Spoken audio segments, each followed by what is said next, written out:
My name is Meghan Ensley, and for 6 years I was the daughter my mother chose to forget. When I was 19, a stage 2 diagnosis should have brought us together. Instead, my mother looked at my medical bills, then at my sister's upcoming wedding, and told me I was being dramatic for wanting to stay on the family insurance. She didn't just ignore my cancer. She erased me from the narrative so she could play the golden child hero for my sister. I survived. I didn't just survive. I became the lead researcher for the most exclusive immunotherapy trial in the country. Now, 6 years later, the woman who told me she didn't have the room for my illness is standing in my office hallway. She's holding a manila folder, her eyes are red, and she's begging for the one thing only I can give her: a spot in my trial to save her own life. Before I tell you why I opened that folder, hit like and subscribe. Have you ever been forced to save the person who abandoned you? Drop a yes or no in the comments. To understand how my mother ended up begging for her life in a hospital hallway, you have to understand the hierarchy of the Ensley household. My mother, Diane, didn't just have daughters. She had a golden child and an insurance policy. My sister Chloe was the miracle, the one who got the private tutors, the designer prom dresses, and eventually, a wedding budget that could have funded a small startup. I was the one who worked the night shift at a library to pay for my own textbooks, the one who didn't make waves. Everything changed the summer I turned 19. I started feeling a persistent, dull ache in my chest and a fatigue that sleep couldn't fix.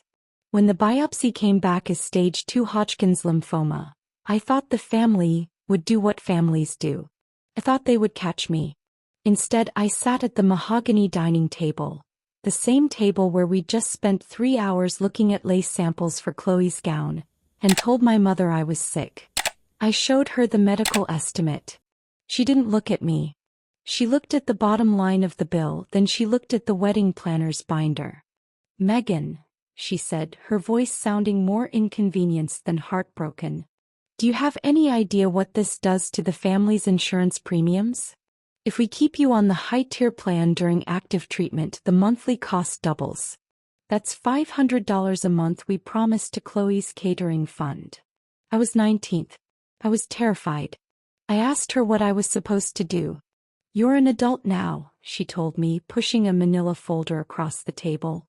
It wasn't filled with research or doctors' names. It was the paperwork to voluntarily remove myself from the family policy so their rates wouldn't spike. She told me I was being dramatic, and that plenty of people navigate the public health system. That night I didn't cry. I packed a single suitcase and took the $500 she called a severance for my childhood. I realized then that my life was a line item she had decided wasn't worth the investment. I survived on grit and the kindness of strangers. I found a research hospital that took me in as a clinical case study. While Chloe was walking down an aisle lined with $5,000 worth of peonies, I was losing my hair in a sterile ward, staring at the ceiling, promising myself one thing: I would never be the person waiting for a miracle again. I would be the person who built them. 6 years of silence followed. I climbed the ranks of oncology research, specializing in the very immunotherapy that saved me. I became the gatekeeper of the Vanguard Initiative. Then 3 days ago a file landed on my desk. Patient: Diane Ensley. Condition: stage 3. Financial status: medical default. My sister Chloe had married her strong start, but apparently their lifestyle didn't include a rainy day fund for the mother who gave them everything. They had drained Diane's retirement on failed private treatments, and now they were at my door because I was the only one left with the exclusive key to her survival. When I stepped into the hallway and saw them, the manila folder in Diane's shaking hands felt like a ghost. She looked at my white coat, then at my name tag: Dr. Meghan Ensley, Director. "Meghan," she whispered, her voice cracking. "Thank God. The nurses said the director had the final say on the trial spots. Please.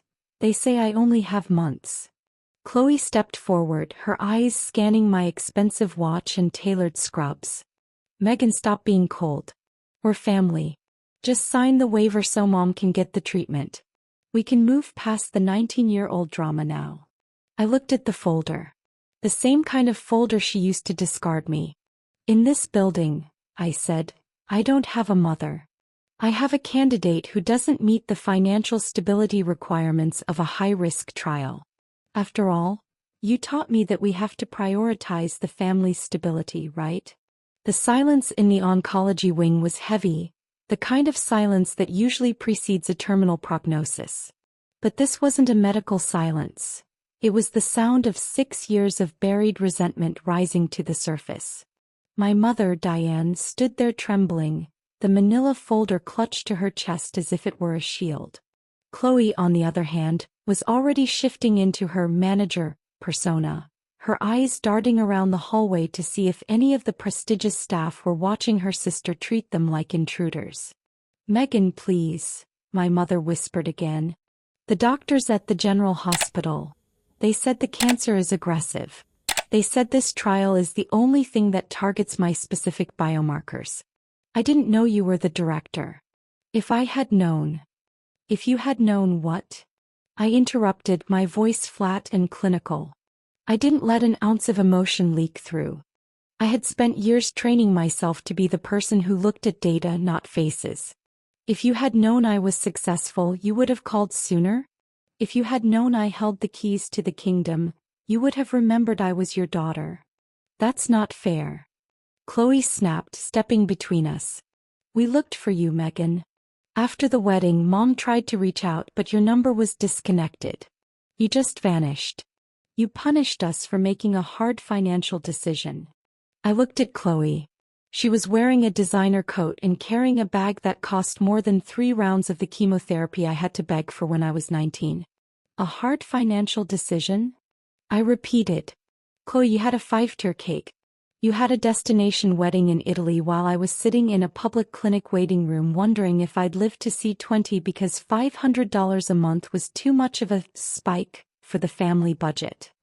I turned my gaze back to my mother. You didn't look for me. You looked for relief from the guilt.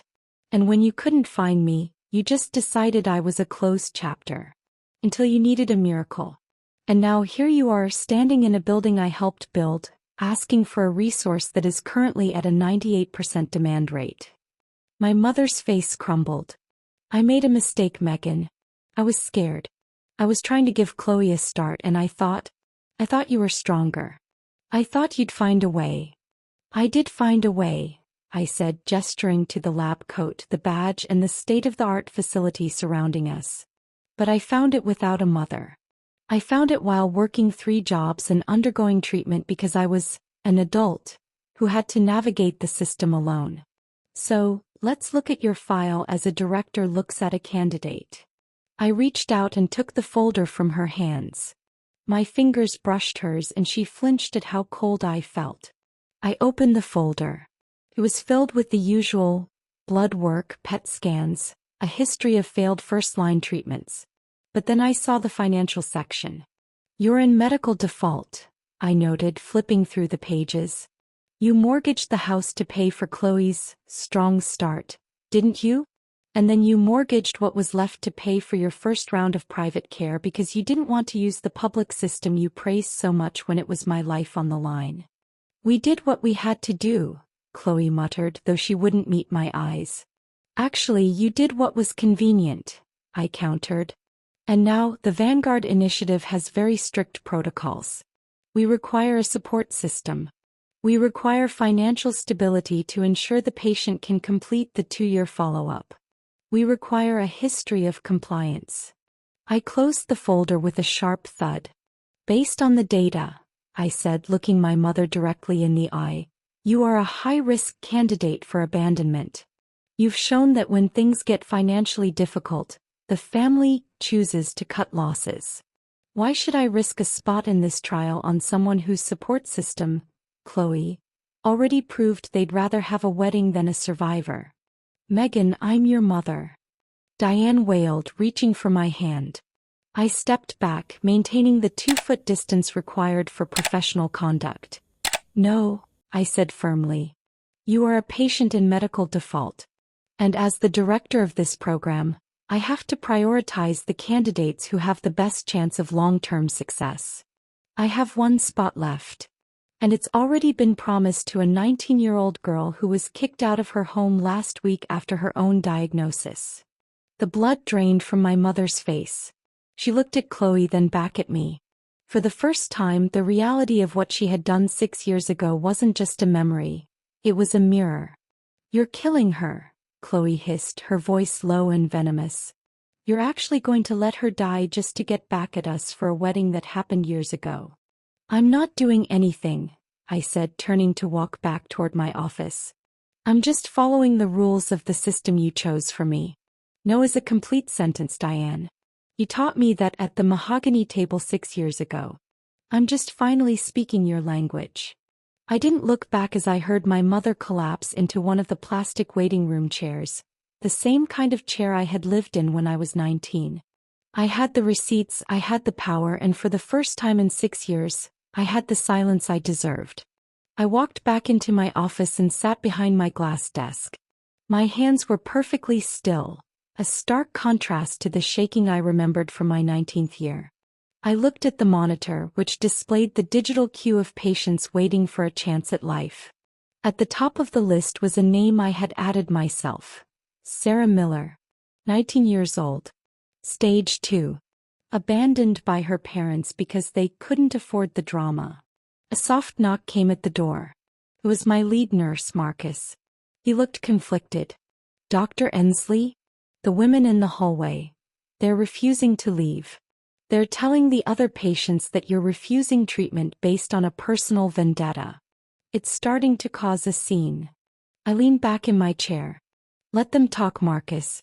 Let them tell the whole world that I value clinical compliance and stability. In fact, call security and have them escorted out. Tell them that their history of non-compliance with familial obligations has made them a liability to the sterile environment of this facility." "Are you sure?" Marcus asked, his voice low. "The board might ask questions if they find out it's your mother." "The board cares about success rates," I replied, looking him in the eye. "And Diane Ensley is a 0% success rate when it comes to staying the course. She's already proven she walks away when the bill gets too high. I won't waste a $2 million trial spot on a flight risk." As Marcus left, I watched through the tinted glass of my office as security approached them. I watched Chloe's face turn purple with rage, her mouth moving in silent screams that couldn't penetrate my soundproof walls. I watched my mother look at the office door, her eyes searching for the daughter she had erased. She didn't find her. She only found the director. I picked up my pen and signed the final approval for Sarah Miller's admission. As I did, I felt a weight lift. Not the weight of anger, but the weight of the insurance policy I had been forced to be for 19 years. I wasn't anyone's backup plan anymore. I was the person who decided who got a second chance. And as the hallway cleared and the silence returned to my wing, I realized that the best revenge isn't seeing them suffer. It's becoming the person who no longer needs them to apologize. After security cleared the hallway, I went back to the manila folder I had retrieved. While I had shredded the physical copies in a moment of symbolic finality, I still had the digital intake forms in front of me on my high-resolution monitor. As a researcher, I am trained to look for anomalies in data, and my mother's application was riddled with them. Diane had applied as a widowed, indigent patient with no liquid assets. But I knew my father. Greg Ensley was a man of systems and safety nets. He was an engineer who spent 30 years calculating stress loads. He would never have left his wife without a structural foundation. He had a robust life insurance policy, a secondary pension, and a paid-off mortgage on our Shelby Township home. When he passed away 3 years ago, a fact I only learned through a cold notification from a distant cousin, that money should have been more than enough to sustain Diane through any medical crisis. I pulled up the public probate records, property tax histories, and the local register of deeds. What I uncovered was a calculated multi-year trail of financial bleeding that made my blood run cold. It wasn't just a hard financial decision 6 years ago. It was a systemic liquidation of my father's legacy to fuel Chloe's vanity. The records showed that shortly after I was discarded, Diane didn't just pay for Chloe's wedding.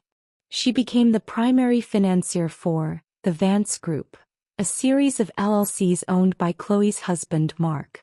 There were 3 separate business filings for luxury lifestyle boutiques that Chloe had opened and shuttered within 18 months. Each failure was met with a fresh infusion of my father's pension. There was a second mortgage on our childhood home, taken out the same month I had finished my final round of radiation, to pay for Chloe's European honeymoon extension, and a down payment on a sprawling estate for the golden child. But the manila folder moment, the true receipt, was a legal document filed exactly 24 months ago, a total transfer of assets. My mother had signed over the entirety of my father's $400,000 death benefit and the remaining equity in the home to Mark's firm as a private equity investment.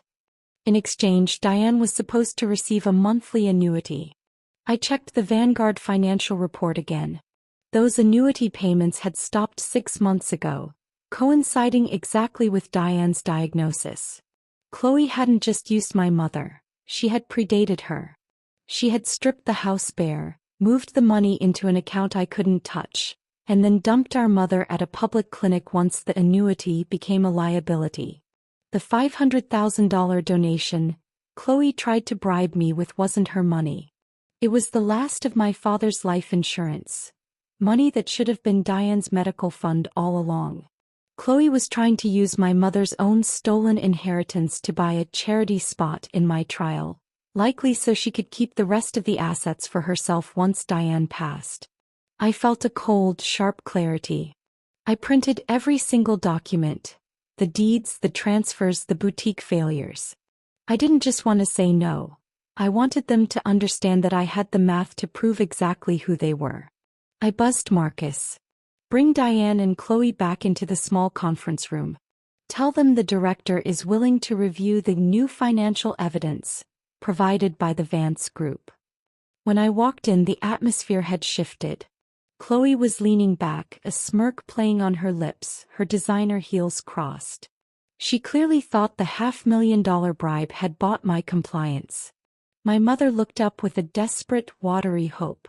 The Vance Group donation, I began, laying the stack of probate records on the mahogany table with a deliberate thud. It's an interesting figure. $500,000. Exactly the amount of my father's death benefit, plus the interest from the house sale. Chloe's smirk vanished. I told you that's private corporate capital. The source doesn't matter to the hospital, does it? It matters to the federal government, I said, sliding the transfer of assets toward my mother. Mom, did you know that the investment Chloe had you sign was actually a gift deed? You didn't invest in a firm, you gave Chloe the house. And Chloe, you didn't donate to this hospital. You tried to use Mom's own stolen retirement to buy a spot that she would have qualified for naturally if you hadn't bankrupted her. My mother grabbed the papers, her eyes darting across the legalese. Chloe, you said the house was still in my name. You said the money was in a trust for my care. It's all for the family, Mom. Chloe hissed, her voice cracking. Mark was going to grow that money. We were looking out for your future. You were looking out for a lifestyle you couldn't afford, I interrupted. And now here is the clinical reality.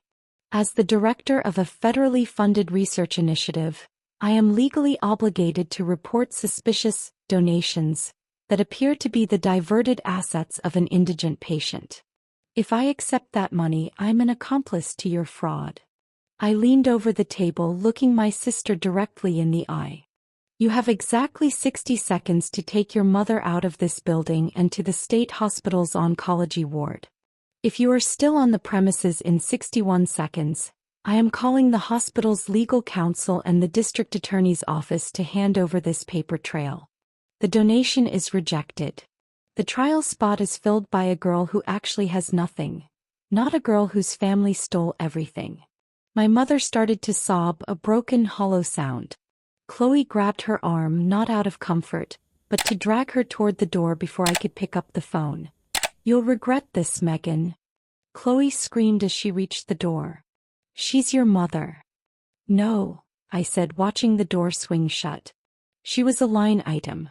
And just like you both taught me 6 years ago, she's a cost you're just going to have to absorb.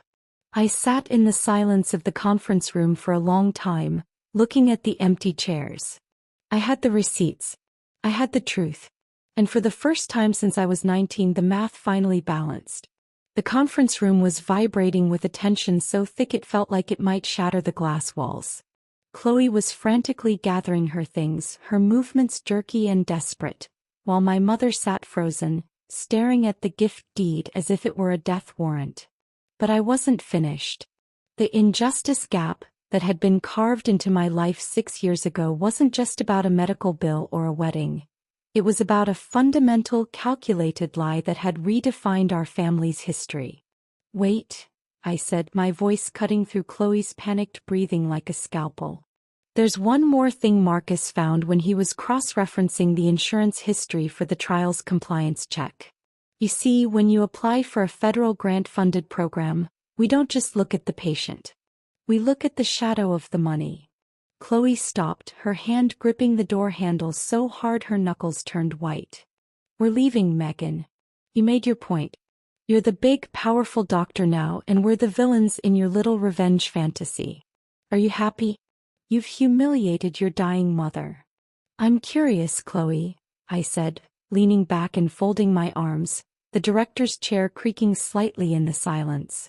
If your husband's firm is doing so well that you can toss around $500,000 donations, like their pocket change, why did Mark apply for a financial hardship waiver for his own mother's care at our sister facility in Chicago just last month? The color didn't just leave Chloe's face. It looked as though she had been turned to stone. My mother looked up, her brow furrowed in genuine confusion. Mark's mother? But, Chloe, you told me Mark was paying for her to stay in that luxury retirement village in Arizona. You said that's where the returns from my investment were going, to keep the family in high-end care. He was, I said, sliding a final multi-page document across the table. Until he used her power of attorney to invest her entire life savings into the Vance Group too. Mom. Chloe and Mark aren't building a legacy. They're running a predatory cycle. They find a family member who trusts them, they liquidate their assets under the guise of growth and strong starts, and then they move on to the next victim the moment the medical bills start outweighing the profit. I looked at my mother, who was now seeing her golden child through a clinical lens for the first time in her life. Chloe didn't want you in this trial because she loves you, Mom. She didn't stay up nights worrying about your biomarkers. She wanted you in this trial because if you stayed in the public system, the state would eventually conduct a look-back audit of your finances to see why an insured engineer's widow was suddenly indigent. They would find the transfer of assets. They would find the fraud. She needed you tucked away in a private, exclusive trial where no one asks questions about the donation that paved the way. My mother turned to Chloe, her voice a low, guttural rasp that sounded like it was being pulled from her chest. Is it true? Is the house? Is it really gone? Did you take Greg's death benefit to pay for Mark's lawsuits and your failed boutiques? I was trying to save our future. Chloe screamed, finally snapping, her carefully curated persona disintegrating into raw, ugly entitlement. Meghan was already gone. She was fine. She was successful. Why should you sit on a pile of money in a house that's too big for you when we could have actually made something of ourselves? You were going to leave it to us in the will eventually anyway. We just took our inheritance early. I wasn't dead yet, Chloe, my mother shrieked, slamming her hand on the table with a force that made the manila folder jump. It was the first time I had seen her show a spark of the fire she used to reserve for telling me I was being dramatic. You were to us. Chloe shot back, the words echoing off the sterile walls. The room went dead silent. Chloe realized the weight of what she'd admitted, her eyes widening as she looked at me, then at the sobbing woman beside her. But the truth was out. To Chloe, people were just resources to be mined. Once I was sick at 19, I was a liability to be discarded. Once our mother was sick and her bank account was empty, she was a trail of evidence to be buried under a bribe. I stood up, the authority of my position finally settling the score. Marcus is waiting outside with a representative from the hospital's legal department and a specialized social worker. Since Diane is technically an indigent victim of financial elder abuse, this facility is providing her with a legal advocate to begin the process of reversing those asset transfers and filing for a protective order against the Vance Group. Chloe's jaw dropped. You can't do that. That's a private family matter. You're overstepping.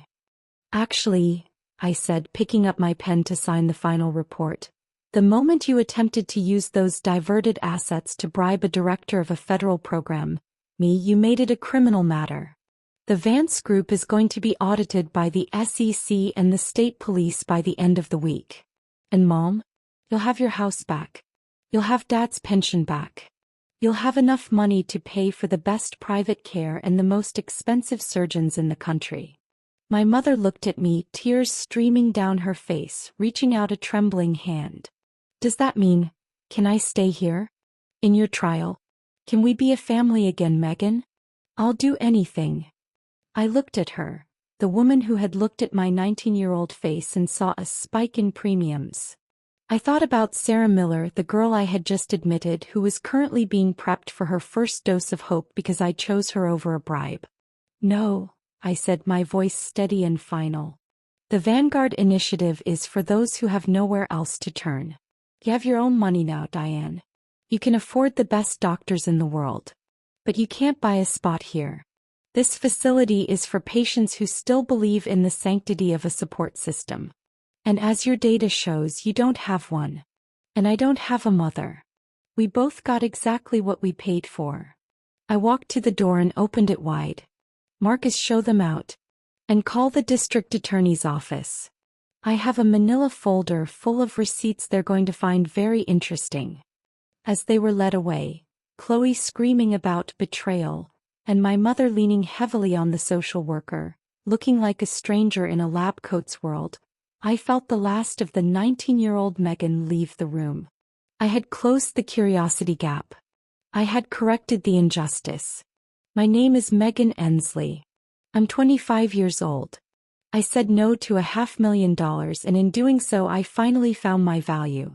Thank you for staying with me. If you've ever had to set a boundary that cost you a family, drop a strong in the comments. And remember, no isn't just a word. It's a complete sentence. The fallout from that day in the conference room didn't just ripple through my family. It leveled it. True to my word, I didn't let the Vance Group donation disappear into the hospital's general fund like a forgotten line item. I didn't just reject it. I flagged it for a full internal and external audit. When the forensic accountants and the legal advocates I provided for my mother started digging into the source of those funds, they found that Chloe and Mark hadn't just invested the family money. They had created a sophisticated, predatory shell game, using my father's life insurance and my mother's home equity to cover the defaults on Mark's previous failed ventures. Within 3 months, the Vance Group was under federal investigation for wire fraud and elder financial abuse. The strong start my mother had sacrificed my life for turned out to be a house of cards built on the stolen retirement of 2 elderly widows. Chloe, the sister who once looked me in the eye and told me a $500 insurance premium was a spike the family budget couldn't absorb, found herself facing legal fees and restitution demands that dwarfed her Italian wedding budget. I heard through the grapevine, via a very frantic, tearful voicemail from my aunt that I never returned, that Chloe had to sell the estate, the designer bags, and even the Vance Group luxury vehicles just to keep her husband out of a pretrial detention center. Mark didn't stick around for the final act. He filed for divorce and tried to pin the entirety of the financial manipulation on Chloe's ambition. The golden child was finally seeing what happens when the people you've used as ladders finally step away. She isn't a hero anymore. She's a cautionary tale in a public court record. My mother, Diane, is currently in a high-end private facility in Chicago. She's getting the best immunotherapy care money can buy, her own money. The legal team successfully froze the remaining assets before Khloe could liquidate them for her defense fund, and the reversal of the gift deed was granted based on the evidence of cognitive and emotional duress I provided from my own clinical observations. She's physically stable, but she's fundamentally alone. She calls my office once a week, every Tuesday. I don't take the calls. My assistant, Marcus, gives me a brief update on her clinical status. Blood counts, liver enzymes, heart rate, and that's where the relationship ends. I'm not being cruel, I'm being clinical. I am maintaining the same financial and emotional stability she demanded of me 6 years ago.